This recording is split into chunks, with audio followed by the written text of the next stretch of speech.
The principles of what we do are pretty much the same as they've been for 80 years, you know.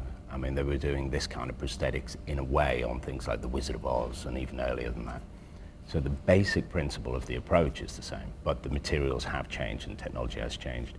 So nowadays, we're using silicon as a prosthetic medium. It's a very soft gel-like medium that is very flesh-like. It's translucent. The old prosthetics used to be foam rubber. They were opaque. So they reflected light very strangely, so you had to use a lot of grease color and really paint them. But nowadays with high definition, and you just can't do that kind of makeup and really passive but absolutely real. The technology around filmmaking has changed at an unprecedented speed and level over the last 10 years. You know, we're going into a new renaissance of digital filmmaking that's changing everything.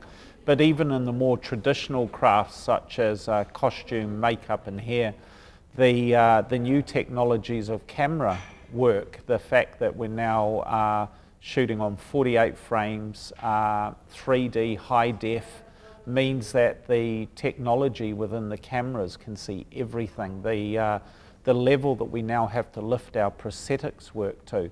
On The Hobbit, every single one of our characters was full acrylic encapsulated silicon gel prosthetics. It sounds highly technical, but it's so that the camera now that is looking into the surface of the skin and seeing the translucency of the face reads the prosthetic as equally as it reads the skin of the actor. High definition has given us more problems in as much as that it is actually so crystal clear. But there are various ways of using it, and depending on the DOP as to how many filters they use and their lighting, sometimes it is much more of a problem and sometimes it isn't. You know, if you've got a real problem, your DOP very kindly often helps you out with a little bit of a shadow or just a softening of the light. You always work closely with your cinematographer because they're going to be your best friend. You know, they help with the work, obviously, and you all work as hard as each other.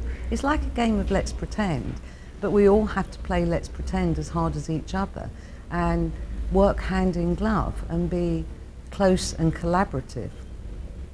And that's when it works. The first object is to read the script, break down the characters, and then start, either researching the characters if they're real people in life, find all their pictures, or if not, that you're creating, i.e., with Pirates of the Caribbean, where half of it is actual period, soldiers and things like that from 1780, whatever. And others are all fantasy that you're creating and coming up with and thinking about how to do.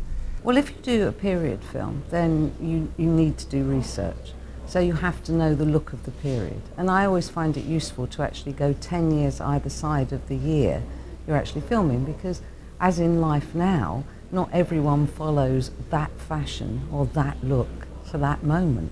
So you want a little bit of leeway, 10 years in either direction of that period, so that older people within the cast or in the background can look time appropriate.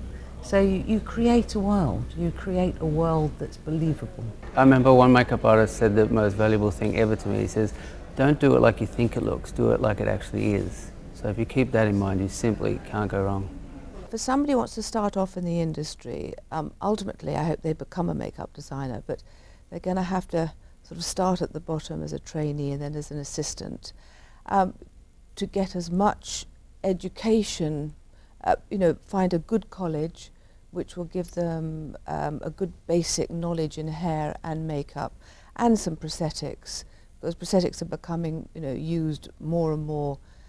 And then it's a hard sell to sell themselves to productions as a trainee, and frequently you have to do it on very little money, and then you hopefully get your big break by starting to do dailies at a proper rate, and then you work your way up. Determination. Obviously some sort of artistic ability helps, but I think it's the same as anything else, just be prepared to learn, look, listen, work hard, all those sorts of things. I mean, I've seen the most successful people in this business come from the most diverse backgrounds.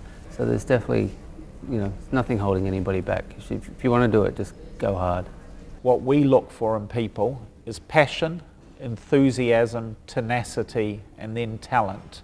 Passion is what's in your heart, but enthusiasm is the ability to take that passion and turn it into an action. All of that's good and well, but if you don't have tenacity, stickability, because so much of what we do is just plodding along, sticking with it, making sure that you forge through to the end, regardless of how challenging it may be. And then talent. So, and we're very much of the view that should we find a passionate and enthusiastic and tenacious person, talent will quickly come, because once they're in the workshop and they're being nurtured by the team leaders and learning as they go, they'll within the rich environment of creativity, they'll be able to find their skills, their artistic capabilities and rise to the job. I always think that if you don't know something, you have to admit it and then ask the question of someone who does know. That's how we all learn. No one actually starts off with all the knowledge of the world. And actually when I meet new makeup people and they've got their certificate, God love them, from whatever makeup school, and think that they are now a makeup artist, it always surprises me, because I've been doing this for 30 years and I still wonder if I am a makeup artist. One day I would like to be a really good one. I'm not there yet.